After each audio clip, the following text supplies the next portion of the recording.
Quels furent les commencements de l'homme? Où est née la civilisation? À partir de leurs observations, les scientifiques ont échafaudé plusieurs théories. Mais pouvons-nous vraiment répondre à cette question alors que régulièrement, de nouveaux faits viennent bouleverser toutes les connaissances? Dans les terres glacées de la Sibérie, on a trouvé les restes d'espèces animales aujourd'hui éteintes, comme le mammouth géant anéanti par un brusque cataclysme planétaire. On a également découvert des cartes anciennes qui montraient l'Antarctique des siècles avant que notre civilisation ne le découvre. Cette carte, qui date de plusieurs siècles, indique la conformation exacte de la terre de la Reine Maude, qui est aujourd'hui ensevelie sous une couche de glace de près d'1 kilomètre d'épaisseur. Or, nous-mêmes, nous ne connaissons cette conformation que depuis 1949. Il y a un siècle, un archéologue arrive à la conclusion que la cité de Tiwanaku, dans l'actuelle Bolivie, était un observatoire astronomique aligné sur la position des étoiles et du Soleil. Il en déduit son âge, 17 000 ans. Mais sa thèse fera sourire tous les spécialistes jusqu'à récemment. La seule correction que je ferai est due au fait qu'on dispose aujourd'hui de meilleurs instruments de mesure astronomique. Grâce aux satellites et aux ordinateurs, je dirais que le site a plutôt 12 000 ans. Quoi qu'il en soit, Tiwanaku reste la ville la plus ancienne du monde. Des géologues ont découvert que le Sphinx a été lavé par des pluies incessantes pendant des siècles. Or, ces averses n'ont pu survenir que des milliers d'années avant le règne des pharaons. Est-ce à dire que le Sphinx a été bâti bien avant l'aube de la civilisation? L'enjeu ici, c'est toute l'histoire de la civilisation. Il n'y a peut-être pas eu un déroulement linéaire de l'homme des cavernes débile à nous autres très intelligents avec nos bombes atomiques et notre dentifrice au fluor. Parfois, des faits nouveaux viennent bouleverser les théories dominantes. C'est sur ces faits que nous allons nous pencher aujourd'hui en compagnie de spécialistes qui élaborent de nouvelles théories susceptibles de changer notre regard sur l'histoire de la civilisation tout entière. Ce visage monumental a été sculpté par les Olmecs du Mexique. On pense qu'il y a 2000 ans au bas mot. Les traits sont nettement africains. Pourtant, les Noirs ne sont censés être arrivés en Amérique qu'après Christophe Colomb. Dans un ouvrage intitulé « L'archéologie interdite de l'Atlantide au Sphinx », Colin Wilson rassemble divers éléments indiquant l'existence d'une grande civilisation disparue à une époque antérieure à l'histoire.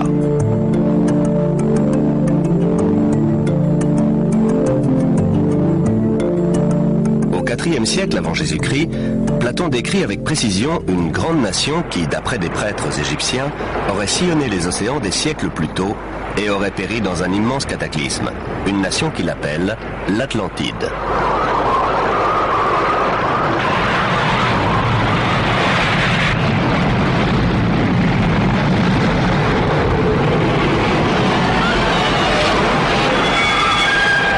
L'Atlantide, un grand cataclysme. Tout cela rappelle un autre grand mythe, le déluge biblique avec Noé et son arche. Un autre récit méprisé par les scientifiques.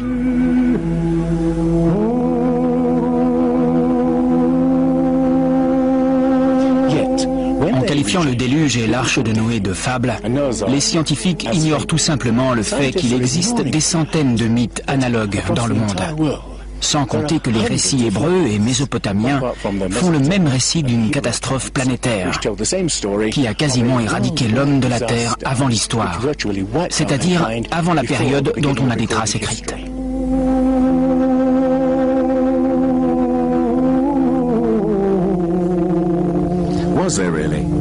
Y a-t-il vraiment eu un déluge?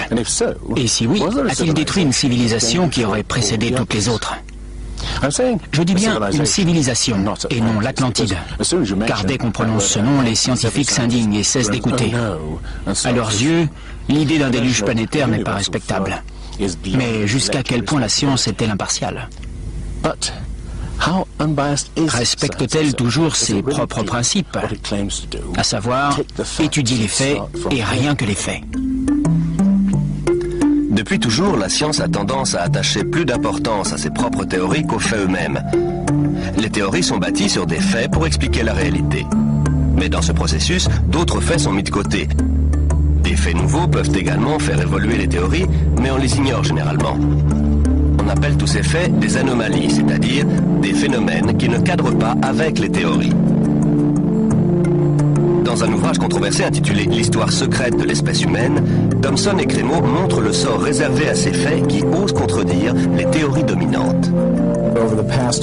Au cours des 150 dernières années, les archéologues et anthropologues ont littéralement caché autant de faits qu'ils en ont mis à jour. On appelle ça le filtrage des connaissances. C'est une caractéristique fondamentale de la science et même de la nature humaine. L'homme a tendance à mettre de côté ce qui ne cadre pas. En matière de science, on s'aperçoit que les faits qui ne cadrent pas avec le paradigme admis sont souvent éliminés. On ne les enseigne pas, on n'en débat pas.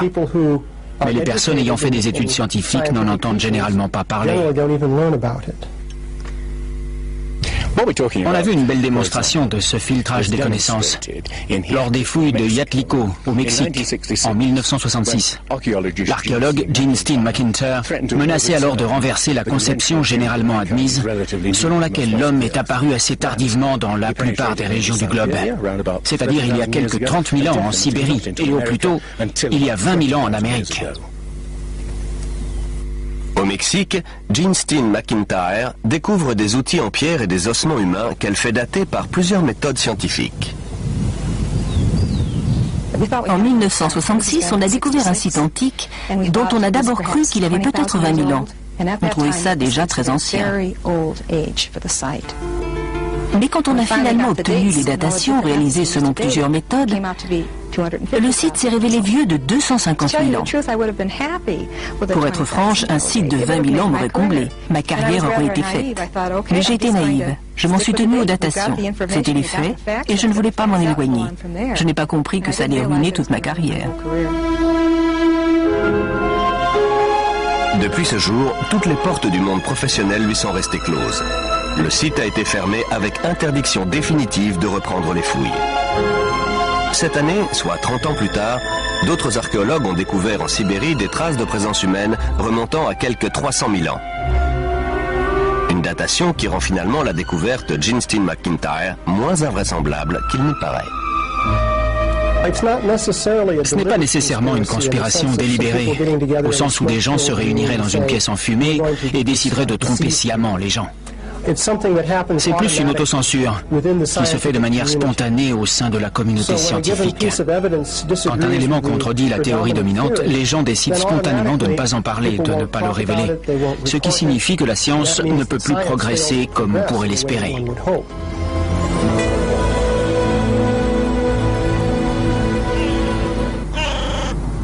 La science néglige-t-elle des indices d'un passé que nous aurions oublié ? Les mythes parlant d'une civilisation disparue des milliers d'années avant le début de l'histoire peuvent-ils être vrais ? Une nouvelle race de chercheurs étudie précisément les anomalies que la science tente à écarter. Les questions qu'ils posent pourraient bouleverser notre conception de l'histoire de l'homme. La forteresse Inca de Sacsayhuaman, d'un âge indéterminé, a été bâtie par un peuple qui ne possédait ni outils en métal dur, ni ciment, et ne connaissait ni la poulie, ni la roue, ni la grue.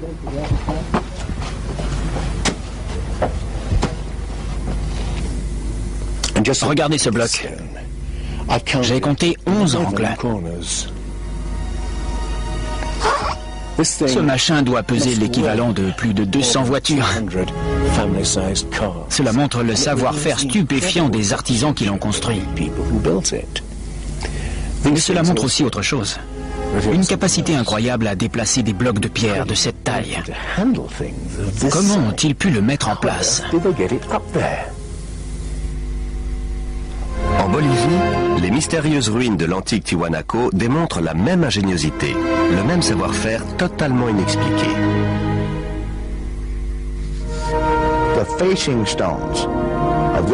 Les blocs de pierre frontaux ont été ajustés impeccablement.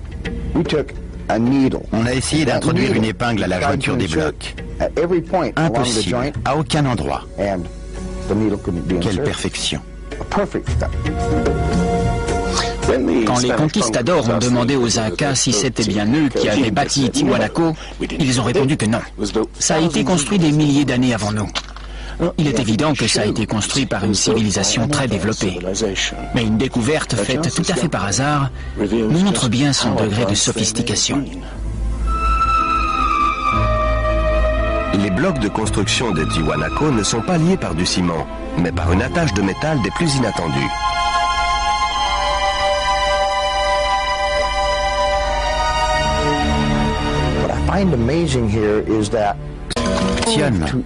C'est que pour se déplacer entre les différents blocs de pierre qu'ils devaient agrafer, il fallait bien qu'ils aient une sorte de forge portative qui maintienne le métal en fusion.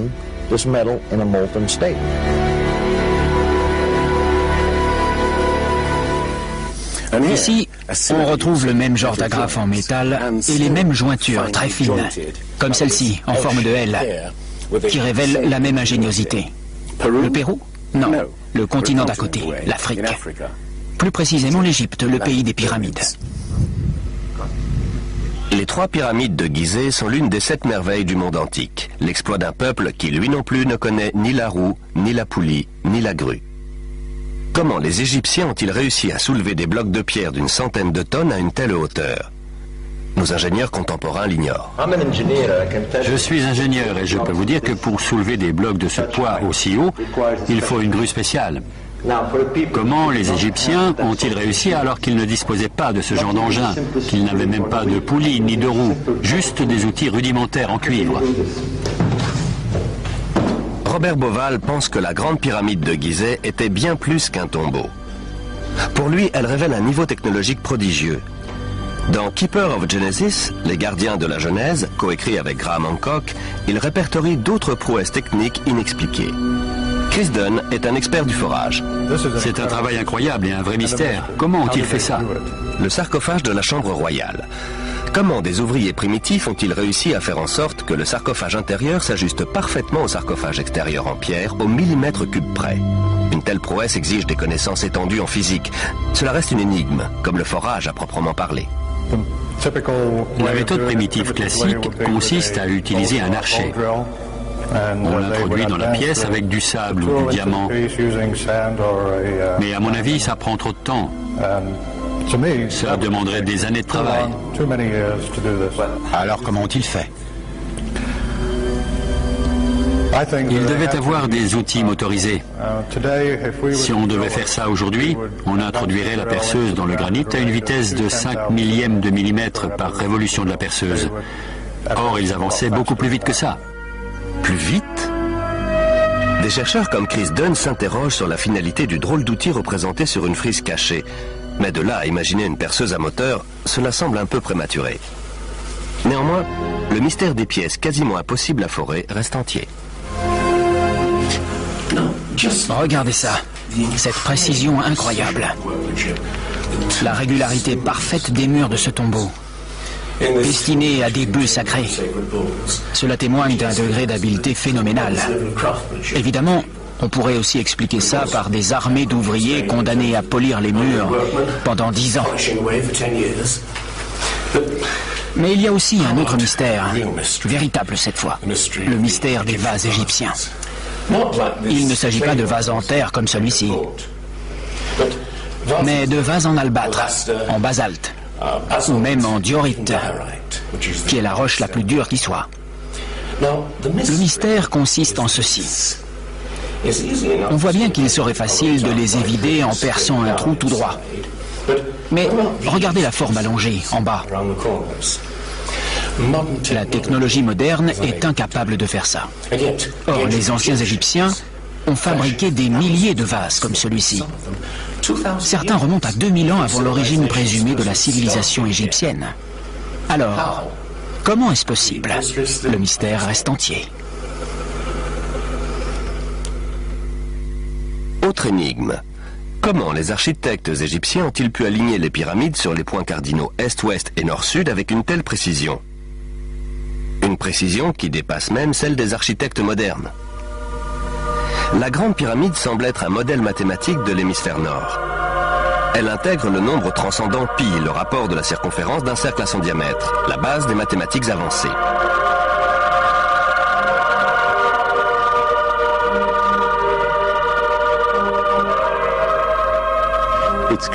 Il est évident qu'on est face à un système mathématique et technologique évolué, et ce, à une époque où il n'était pas censé exister.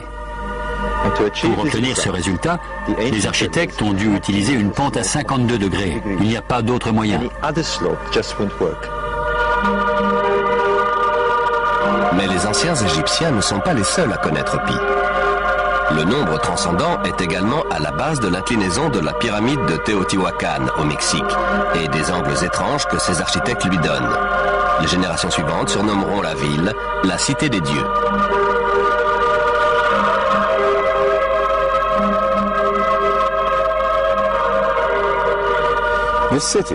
La cité était plus grande que la Rome impériale. On voit ici une série de bassins autrefois remplis d'eau. La surface miroitante de l'eau réfléchissait le ciel et ces ondulations donnaient l'alerte en cas de séisme. De l'autre côté, ces temples sont supposés représenter les corps célestes. Tout le site semble être le fruit d'une fascination pour l'astronomie et l'éternité.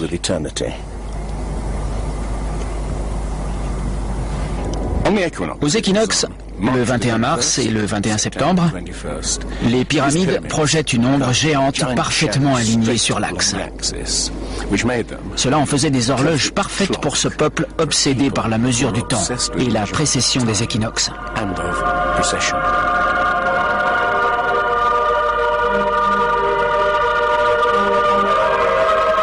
Un peu partout sur la planète, des civilisations antiques font montre d'une connaissance pointue du ciel qui reste totalement inexpliquée. À croire qu'elles ont été renseignées par une même source. Ces civilisations sont fascinées par le soleil, les étoiles, la précession des équinoxes. Autrement dit, la lente rotation continue de la Terre qui donne l'illusion que les constellations voyagent à travers le ciel et les époques. D'après les spécialistes, les anciens Égyptiens n'avaient pas une connaissance approfondie de l'astronomie. Voici pourtant une preuve de leur fascination pour le ciel et de leur connaissance pointue en la matière. Ce sont les constellations du zodiaque, le lion, le taureau, le poisson, et ici, la constellation d'Orion. Beauval pense que l'astronomie est la clé de bien des énigmes posées par les pyramides de Gizeh. Les anciens Égyptiens voyaient dans la constellation d'Orion le dieu Osiris, seigneur des morts, des cieux et de l'au-delà. Beauval a trouvé maintes représentations du dieu bien en évidence un peu partout sur les pyramides de Gizeh. Ça, c'est un vrai mystère. Des petits conduits inclinés vers le haut. Pour les égyptologues, ce sont juste des cheminées d'aération. Mais pour les astronomes, dans l'ancienne Égypte, ces conduits étaient des passages vers Rosto, le royaume d'Osiris, ou Orion. Pour les anciens Égyptiens, Orion était Osiris, le dieu de la résurrection. Voici une reconstitution du ciel en 2500 avant Jésus-Christ. J'ai été étonné de découvrir ceci. Les conduits menaient à Orion et à l'étoile Sirius, ou Isis, épouse d'Osiris. D'après Beauval, des textes antiques indiquent que ces conduits étaient probablement utilisés lors de cérémonies secrètes pour permettre aux pharaons morts de ressusciter sous forme d'étoiles dans la constellation d'Orion. Un des textes dit que tu puisses traverser le passage sinueux, la Voie lactée, et atteindre le royaume d'Orion.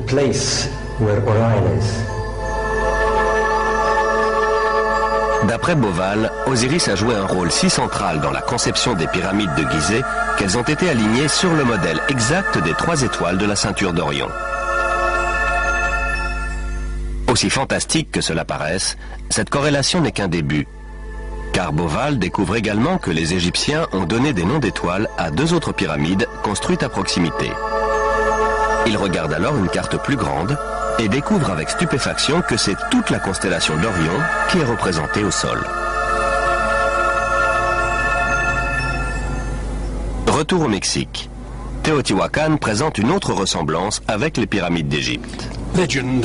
Dans les légendes, cette ville est appelée la Cité des Dieux. Sa finalité semble être la transformation d'êtres humains en corps célestes.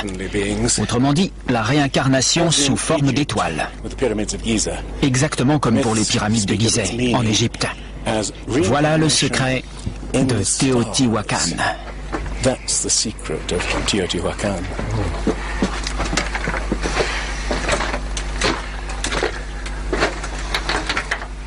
Mais une énigme plus grande encore se cache dans la pyramide, juste au-dessus de moi. Lors des toutes premières fouilles de 1906, les archéologues ont découvert une énorme plaque de mica. Aujourd'hui, on utilise le mica pour l'isolation électrique. Mais on n'a aucune idée de l'usage que les Indiens pouvaient en faire. Ce qui est encore plus étrange, c'est que ce mica vient du Brésil.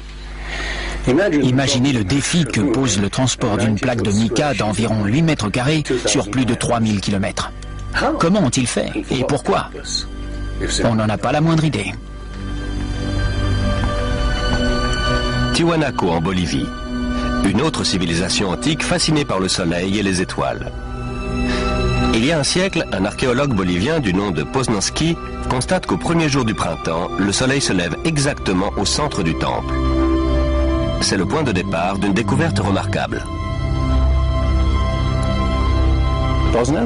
Poznanski découvre en effet que ce temple a été conçu comme un observatoire et une immense horloge solaire. Aujourd'hui, ces alignements astronomiques nous permettent de dater le... Tout au long de l'année, le soleil se lève à un point toujours différent sur l'horizon. Le premier jour du printemps, un curieux pourrait le voir se lever exactement au centre. En étudiant la configuration du temple, Poznanski conclut que le premier jour de l'été et le premier jour de l'hiver, le soleil doit se lever au-dessus des pierres angulaires. Pourtant, ce n'est pas le cas. Aujourd'hui, les archéologues pensent que c'est tout simplement dû à une erreur de conception de la part des architectes indiens. Étant donné la perfection architecturale de ce site, construit avec des pierres pesant une centaine de tonnes, l'idée que les marqueurs de solstice puissent être mal alignés me paraît tout simplement inconcevable.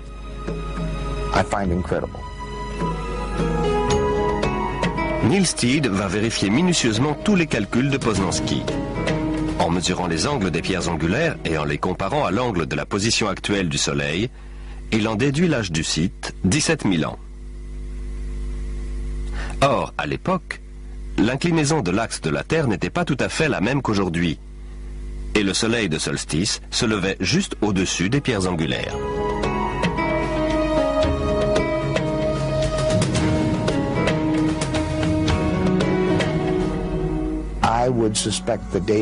Je dirais que le site a plutôt 12 000 ans. Ça devrait tous nous inciter à remettre en question la date du début présumé de la civilisation.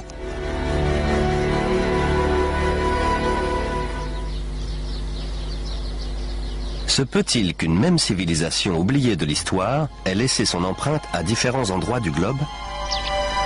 D'après Platon, des prêtres égyptiens ont parlé d'une civilisation ayant existé il y a 12 000 ans. Pourtant, la science affirme que l'humanité a émergé à l'âge de pierre il y a environ 5000 ans seulement. L'homme peut-il avoir réussi ce saut des millénaires plus tôt? En Égypte, John West découvre que le sphinx de Gizeh n'a pas été exposé aux mêmes intempéries que son environnement immédiat, rongé par le sable et les vents du désert. Le sphinx présente en effet des marques d'érosion ondulées au lieu de marques horizontales. Pas besoin d'être géologue pour voir quel type d'intempérie a pu laisser ces marques. Seule de l'eau coulant en plaques sur le mur d'enceinte peut avoir lissé ses contours arrondis.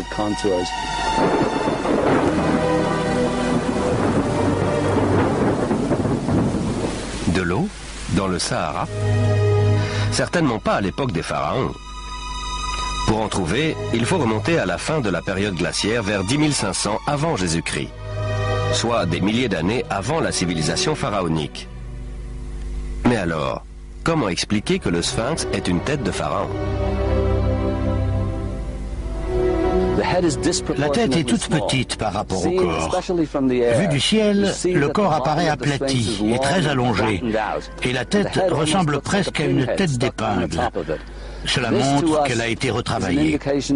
En d'autres termes, à un moment donné de sa longue histoire, elle a été refaite. John West pense qu'à l'origine, le sphinx représentait un énorme lion sculpté dans le roc par des inconnus, antérieurement à 10 500 avant Jésus-Christ. Il aurait subi une forte érosion lors des bouleversements climatiques de la fin du glaciaire qui se serait traduit par plusieurs siècles de pluie. Ce n'est que des milliers d'années plus tard que les pharaons referont sculpter la tête à leur propre image. Le sphinx serait donc 2 fois plus âgé qu'on ne le pense? Les égyptologues rejettent cette éventualité, mais les géologues leur opposent des faits indéniables. Et d'après Robert Bauval, des données astronomiques corroborent également l'hypothèse selon laquelle les pyramides de Gizeh remonteraient à des temps incroyablement anciens. En effet, la configuration du site correspond bizarrement à la position d'Orion vers 10 500 ans avant Jésus-Christ. À l'époque, le sphinx était tourné vers la constellation du Lion dont il était lui-même l'image. Et Orion entamait sa lente ascension qui allait marquer l'avènement d'une nouvelle ère. La position d'Orion, en moins 10 500, correspond exactement à la position des 3 petites pyramides érigées derrière les grandes. L'astronomie fournit encore bien d'autres éléments étonnants.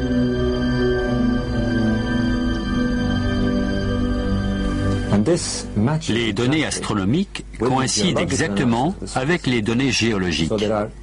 Ça fait donc 2 sciences dures d'après lesquelles le sphinx pourrait dater de 10 500 avant Jésus-Christ.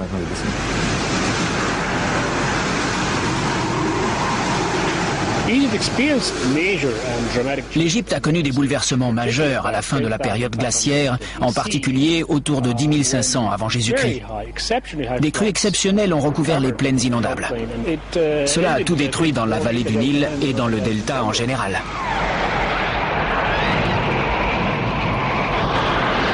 Des inondations en 10 500 avant Jésus-Christ? Les pyramides de Gizeh pourraient-elles avoir été bâties à une époque aussi reculée? Une époque à laquelle les mythes égyptiens font remonter la naissance d'Osiris et de ses compagnons qui ont émergé du chaos pour apporter les premiers fruits de la civilisation? Mais d'où venaient-ils?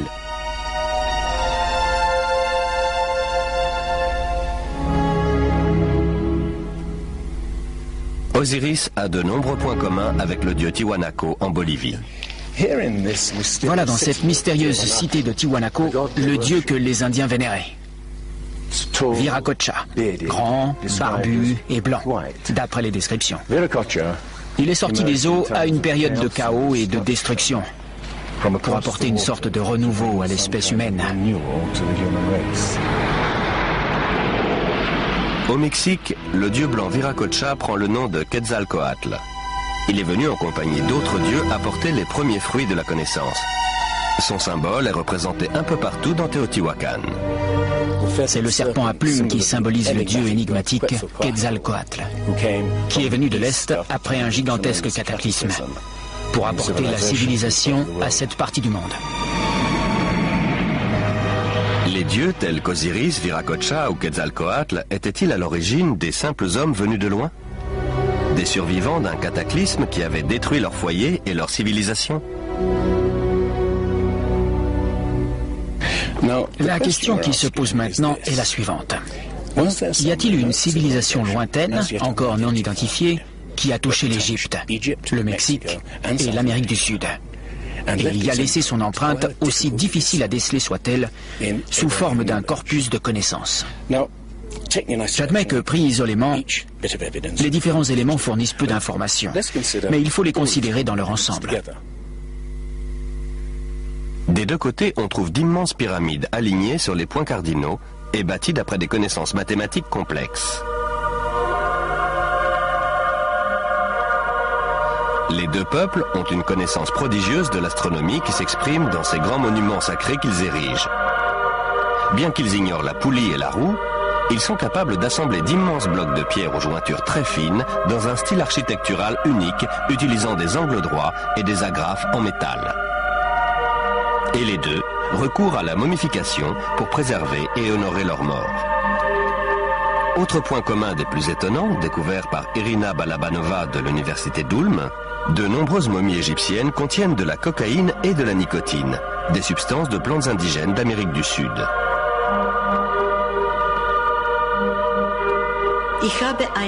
J'ai reçu une série de lettres d'insultes, presque de menaces. En résumé, elles disaient que mes découvertes étaient des inepties, de pures inventions, que c'était totalement impossible parce qu'il était prouvé qu'avant Christophe Colomb, ces plantes n'existaient qu'en Amérique et nulle part ailleurs dans le monde.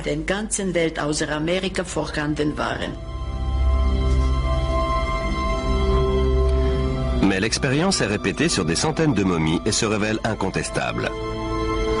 À une époque reculée, des voyageurs auraient-ils donc traversé l'océan et laissé leur empreinte des deux côtés de l'Atlantique? Une idée que suggèrent aussi certains manques. Retour au Mexique et à la civilisation maya.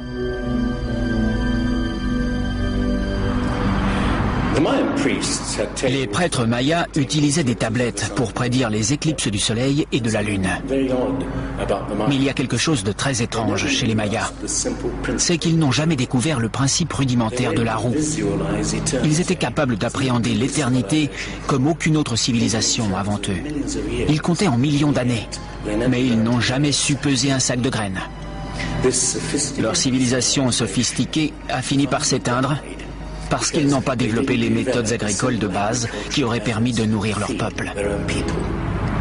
La question que je pose maintenant est la suivante.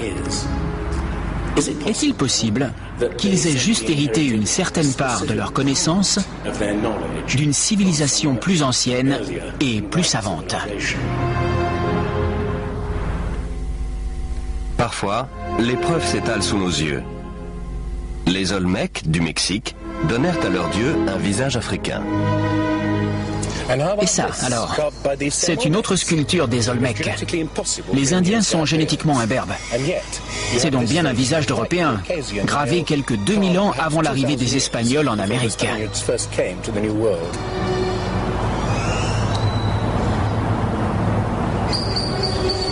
Bon, des visages africains et européens sculptés des siècles avant l'arrivée de Christophe Colomb.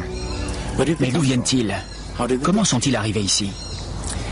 Comment sont-ils venus à influencer la civilisation la plus ancienne d'Amérique centrale, la culture mère du Mexique? Tout ce que les archéologues savent, c'est que les Olmecs se sont matérialisés d'un coup vers 1500 avant Jésus-Christ, avec toute leur sophistication. Il n'y a aucun signe d'une phase antérieure de développement de cette civilisation. Ce peuple, dont l'expression typique est la sculpture d'immenses têtes d'Européens et d'Africains, semble surgir de nulle part.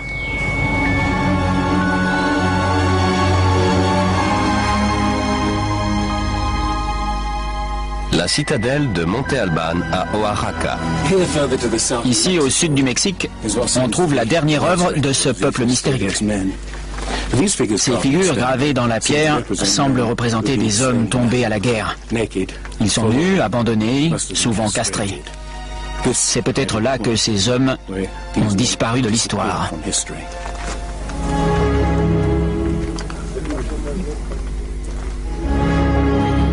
Alors, y a-t-il eu une civilisation raffinée qui a traversé l'Atlantique des siècles avant Christophe Colomb? D'autres éléments corroborent cette thèse. Des cartes antiques démontrent une connaissance de la planète qu'on n'a jamais pu expliquer. Tout au long du XXe siècle, une énigme va intriguer les scientifiques. C'est celle de la carte tracée en 1513 par l'amiral turc Piri Reis, qui représente des parties du monde supposées inconnues à son époque. Christophe Colomb n'a exploré que les Caraïbes. Il n'a pas exploré la pointe de l'Amérique du Sud qui débouche sur l'Antarctique, loin s'en faut. Pourtant, ces cartes représentent toute cette partie du globe de manière très précise. Et ce, bien avant que Colomb et les autres explorateurs européens ne s'y rendent. Cette carte, qui date de plusieurs siècles, indique la conformation exacte de la terre de la Reine Maude, qui est aujourd'hui ensevelie sous une couche de glace de près d'1 kilomètre d'épaisseur. Or, nous-mêmes, nous ne connaissons cette conformation que depuis 1949. C'est un vrai mystère. Les cartographes ont longtemps cogité sur l'étrange projection utilisée dans ces cartes. Elle s'apparente à celle employée dans les sous-marins nucléaires modernes qui calculent le monde en fonction de leur éloignement par rapport à un point de départ. Dans le cas présent, ce point est Sienne, l'actuelle ville égyptienne d'Assouan, foyer des cartographes de l'Antiquité. La carte semble déformée, mais ce n'est qu'une apparence. Elle fournit en fait une image précise de cette région de la planète. Mais ce n'est pas tout. À mon sens, la principale caractéristique de la carte de Piri Reis est qu'elle indique la longitude. Les Européens n'ont pas su faire ça avant le XVIIIe siècle. Or, cette carte date du XVIe. L'histoire de la longitude commence sur ces plages en 1707, alors que la flotte anglaise vient de quitter la Méditerranée en direction des côtes britanniques. À l'époque, on n'a pas de mal à calculer sa position par rapport au nord ou au sud. Il suffit de mesurer l'angle entre la surface de la Terre, le Soleil et les étoiles. En revanche, on ne sait pas calculer la longitude, c'est-à-dire la position par rapport à l'est ou à l'ouest. L'amiral anglais se met en colère lorsqu'un marin originaire du sud-ouest de l'Angleterre lui dit qu'il est à 20 milles trop loin à l'est et que la flotte risque de s'échouer sur les côtes. Ses officiers lui assurent que la flotte fait bonne route et l'amiral fait pendre le marin pour insubordination. Au moment de sombrer, l'amiral a dû regretter de ne pas l'avoir écouté. Des milliers d'autres bateaux ont déjà sombré. Mais la perte d'une flotte entière va accélérer la quête d'un instrument capable de mesurer la longitude avec précision. Il faudra encore attendre 2 générations avant d'y parvenir. Pourtant, la carte de Piri Reis, tracée 250 ans plus tôt, indique bel et bien les longitudes. Sur la carte de Piri Reis, une mention indique qu'elle a été compilée à partir de nombreuses autres cartes. Il s'agit d'une copie de copie de copie. La plupart des spécialistes pensent que ces cartes remontent au moins à l'époque d'Alexandre le Grand. Mais en fait, elles sont beaucoup plus anciennes que ça.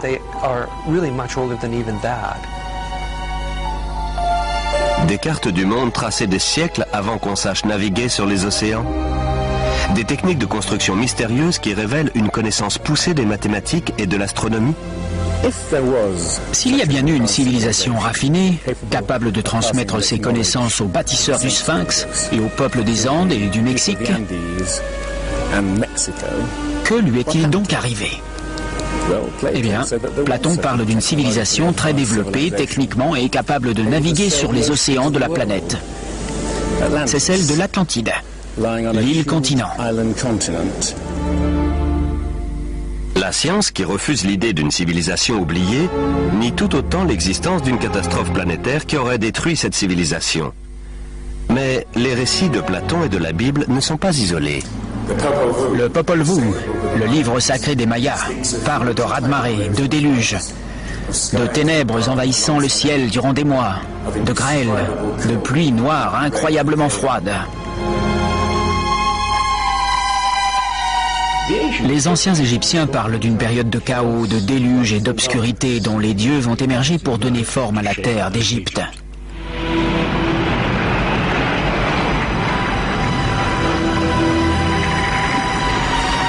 Le disque solaire des Aztèques parle de 4 cycles de destruction. Par l'eau, par le feu, par le vent et par la guerre et le sang. Il prédit aussi la fin du monde dans un cataclysme venu des entrailles de la Terre.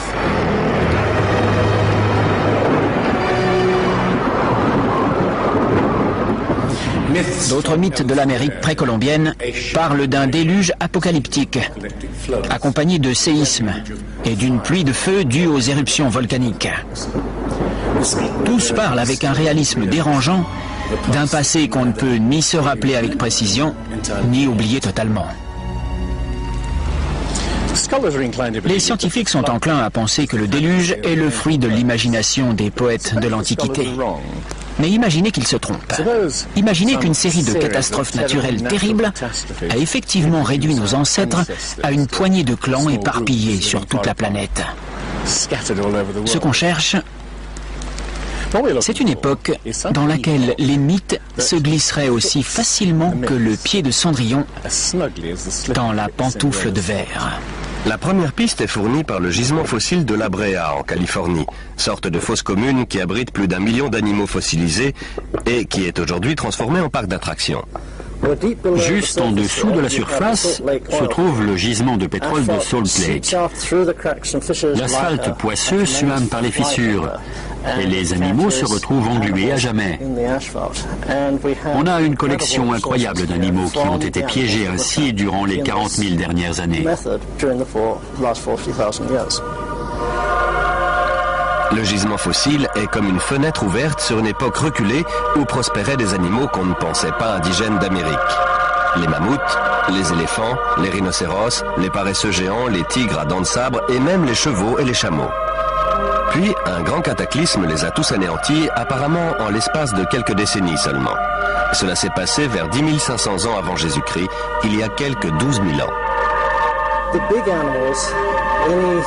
Les grands animaux, autrement dit tout animal plus grand qu'un coyote, ont disparu pour la majorité en quelques décennies. C'est effectivement ce qu'on peut appeler une grande catastrophe. Voici le relevé de la catastrophe survenue à la fin de la période glaciaire vers 10 500 ans avant Jésus-Christ. Les températures, qui avaient été relativement stables pendant des milliers d'années, augmentent subitement. Le climat se réchauffe de plus de 5 degrés en un clin d'œil. 3 à 5 années seulement. Telle est la prodigieuse découverte des scientifiques qui ont percé la calotte glaciaire du Groenland pour en savoir davantage sur les changements atmosphériques. Certains appellent la calotte glaciaire du Groenland la pierre de Rosette du climat, parce qu'on a vraiment fait une découverte majeure en apprenant que le climat pouvait se modifier aussi subitement. Ce changement s'est fait en quelques années, entre 3 et 20, un peu comme ce que l'on voit aujourd'hui. On a découvert des modifications chimiques phénoménales dans la nature de la glace. On a aussi découvert que pendant la période de la fonte des glaces, le volume et la concentration des dépôts volcaniques ont été nettement plus importants qu'à n'importe quelle autre période, sachant qu'on a étudié les 110 000 dernières années.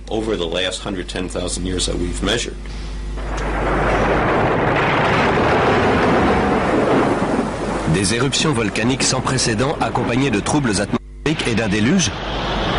Mais à quoi était-ce dû? Lorsque des couches de glace de plus d'1,5 km d'épaisseur ont fondu en quelques décennies, le niveau des océans a augmenté de 1400 mètres. Des mers ont soudain surgi là où des terres s'étendaient auparavant. On pouvait se rendre à pied de la Grande-Bretagne à la Scandinavie, avant qu'une révolution climatique ne forme la mer du Nord. À cette époque, l'eau a aussi recouvert les plaines de l'Amérique du Nord, ce qui explique qu'on trouve des squelettes de baleines dans le Michigan. Cette ère de grand cataclysme survenue à la fin de la période glaciaire pourrait cadrer avec les mythes. Rien qu'en Amérique, quelques 70 espèces animales se sont éteintes. Les félins à dents de sabre, les mammouths, les paresseux géants, les chevaux, les chameaux. Mettons tout ça en perspective. Au cours des 200 000 années précédentes, c'est moins d'un tiers de ces espèces qui a disparu. Or, ce même schéma d'extinction s'est produit en Europe et en Asie. Dans le sol perpétuellement gelé de Sibérie et d'Alaska, millions d'ossements mêlés ayant appartenu à des animaux qui ont péri dans un cataclysme. Le grand mammouth n'a pas succombé aux chasseurs de la préhistoire. Il a été fauché par une catastrophe naturelle. Au début du XXe siècle, des trappeurs sibériens découvrent le squelette gelé d'un animal gigantesque. On le déterre, puis on l'analyse. Son estomac contient les restes de plantes poussant sous un climat tempéré. L'animal a été congelé à une vitesse qui dépasse les capacités des congélateurs les plus modernes. Ce dont on est sûr, c'est qu'il y a 12 000 ou 13 000 ans, un grand froid s'est abattu sur la Sibérie, qui ne s'est plus jamais réchauffé depuis. L'énigme des mammouths congelés en quelques heures a suscité quantité d'anecdotes, certaines véridiques, d'autres non, comme celle des steaks de mammouth servis à Fairbanks, en Alaska. L'une des anecdotes probablement authentiques est rapportée par le baron Wrangel, un naturaliste russe du 19e siècle. Sur l'île qu'il découvre dans l'archipel des îles aux ours, au nord de la Sibérie, et à laquelle il va donner son nom, le sable était littéralement retenu par des digues de défense de mammouths et d'ossements d'autres animaux disparus lors d'une mystérieuse catastrophe primitive. Ces extinctions de masse, cette terrible activité volcanique, la rapidité de la fonte des glaces, tout cela semble indiquer qu'une immense révolution climatique a eu lieu il y a environ 12 000 ans. Mais la cause de cette révolution reste énigmatique. Qu'est-ce qui a donc causé la fin de la période glaciaire? Qu'est-ce qui a pu provoquer un cataclysme mondial? L'une des meilleures hypothèses avancées est celle de l'Américain Charles Hapgood. Il parle d'un déplacement de l'écorce terrestre. Selon lui, l'écorce de toute la planète aurait glissé subitement. L'écorce terrestre ne représente que 0,3% de la masse totale de la planète. Mais elle peut glisser, comme l'écorce d'une orange si elle n'était pas solidaire de la chair. L'écorce terrestre, plus fine qu'une coquille d'œuf, repose sur un magma liquide en fusion. En la matière, la théorie dominante est celle de la tectonique des plaques, c'est-à-dire la lente dérive des continents sur des centaines de millions d'années. Les scientifiques ont commencé par rejeter cette théorie pendant plus de 50 ans. Aujourd'hui, ils refusent de croire que l'écorce terrestre puisse glisser subitement d'un seul bloc. L'hypothèse du déplacement de l'écorce terrestre a toutefois fasciné un grand chercheur. S'il avait vécu plus longtemps, on aurait donné plus de crédit à cette thèse. Le nom de ce scientifique, Albert Einstein. Il a dit en résumé, quand je suis tombé sur les travaux de Hapgood, j'ai été comme électrifié. C'est une idée simple, mais qui pourrait expliquer toute une série de problèmes. Pour Hapgood, la question à poser était quel mécanisme a pu mettre toute l'écorce terrestre en branle? Et c'est Einstein qui a suggéré une réponse. À l'époque, l'énorme masse de glace qui se forme au pôle peut atteindre plus de 3 km d'épaisseur. Elle s'étend jusqu'au milieu du continent américain. Si ces milliards de tonnes de glace se forment de manière déséquilibrée, ils peuvent faire vibrer toute la planète, comme une roue quand on place un énorme poids sur son bord. Et cette vibration serait suffisante pour provoquer un glissement de l'écorce terrestre.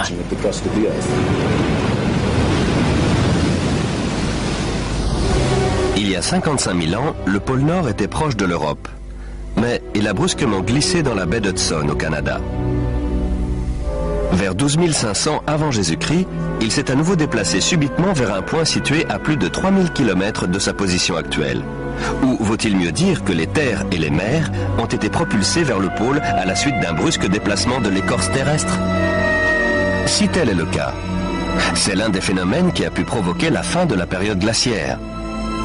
Le déplacement fait sortir l'Amérique de la zone polaire. La mer située au nord se couvre d'une couche de glace de quelques mètres seulement.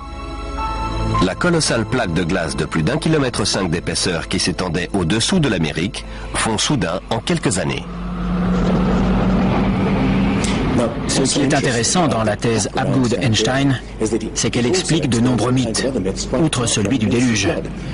Des mythes qui parlent de séismes terribles, de catastrophes volcaniques, d'une pluie noire descendant du ciel, de pays entiers soudain couverts de gel. On voit bien que c'est exactement ce qui pourrait arriver si l'écorce terrestre glissait brusquement. D'un coup, des régions froides deviendraient chaudes. Et des espèces comme le mammouth de Sibérie, qui a congelé en un rien de temps, seraient exterminées. Si un déplacement de l'écorce terrestre a réellement provoqué un déluge qui a anéanti toute une civilisation, où vivait cette civilisation? Les spécialistes avancent diverses hypothèses. L'île grecque de Santorin, détruite par une éruption colossale. La cité antique de Troie. L'île allemande de Helgoland, emportée presque tout entière par la mer du Nord. On a aussi cherché des continents engloutis sous l'océan Atlantique, mais sans jamais rien trouver. C'est bien cela qui a disqualifié l'Atlantide de Platon aux yeux des scientifiques. Les océanographes ont dressé la carte des fonds marins de l'Atlantique et du Pacifique. Et il n'y a pas de continent disparu. Quoique... Platon décrit l'Atlantide comme une île-continent parcourue de montagnes et perdue au beau milieu d'un vrai océan. Le vrai océan est bien entendu l'océan planétaire. Ce n'est que plus tard qu'on a divisé les eaux en différents océans, Atlantique, Pacifique, etc. En réalité, il n'existe qu'un seul océan immense. Certains mythes des 4 coins du globe sont très explicites sur ce qui s'est passé. Dans la littérature védique, l'île est non seulement détruite par un déluge, mais en plus, elle finit recouverte de neige et de glace. Donc, il faut chercher une île couverte de glace au milieu de l'océan. L'Antarctique est une très bonne candidate. Si le pôle Nord s'est déplacé, le pôle Sud aussi. D'après Flemhatt, une partie de l'Antarctique se trouvait dans une zone tempérée il y a 12 000 ans. Elle peut très bien avoir abrité une civilisation qui a disparu lorsque le continent s'est rapproché du pôle Sud. Pour lui, c'est ce qui explique ces cartes montrant des régions de l'Antarctique telles qu'elles sont sous la glace. L'amiral turc Piri Reis fait preuve d'une connaissance de l'Antarctique tout bonnement impossible à son époque. Les services cartographiques de la marine, mais aussi de l'armée de l'air, disent « Nous avons comparé les montagnes et les sommets et la similitude est étonnante. » Ce qu'il faut souligner, c'est qu'on ne parle pas d'une seule et unique carte, celle de Piri Reis, qui pourrait être mise de côté, mais de dizaines de cartes. La carte de Phineus, par exemple, est très précise concernant la configuration générale de l'Antarctique. Elle indique des rivières qui existent bel et bien, mais qu'on ne connaissait pas au XVIe siècle. Nous n'avons pas découvert le continent antarctique avant les années 1800. Alors, comment des cartographes européens ont-ils pu le représenter des siècles plus tôt?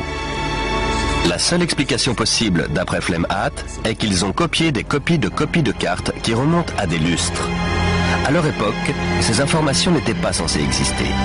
Ce n'est qu'au cours des 25 dernières années qu'on a découvert l'existence de l'Antarctique sous la calotte polaire. C'est un continent bordé de quelques îles, avec une mer de glace entre les deux. Or, tout cela, cette carte le montrait déjà. Ces îles correspondent à cette région. Les chutes de neige sont très importantes ici et quasiment inexistantes là. Ces îles devaient n'en former qu'une avant de se rattacher au continent. Et donc, il a dû y avoir un passage ici pendant plusieurs milliers d'années. Et ici aussi, probablement. Ensuite, ces îles n'en ont plus formé qu'une. Ce qui est décrit ici est ce qui s'est produit, d'après moi, vers 8000 avant Jésus-Christ, 6000 au plus tard. On n'a aucun moyen de savoir comment ça s'est produit, si ce n'est en postulant l'existence d'une civilisation qui avait des connaissances de la navigation et de la topographie que nous n'avons fait que réinventer à notre époque. Alors, les débuts de la civilisation humaine sont-ils plus anciens qu'on ne le croyait? Vous pensez peut-être que de nombreux arguments avancés ici ne sont que de pures conjectures, qui prises isolément sont faciles à réfuter. Mon hypothèse est qu'en assemblant tous ces éléments comme autant de pièces d'un grand puzzle, un schéma apparaît, une silhouette émergeant du brouillard. C'est celle d'une civilisation qui a disparu et fut oubliée bien avant que ne débute l'histoire connue des hommes.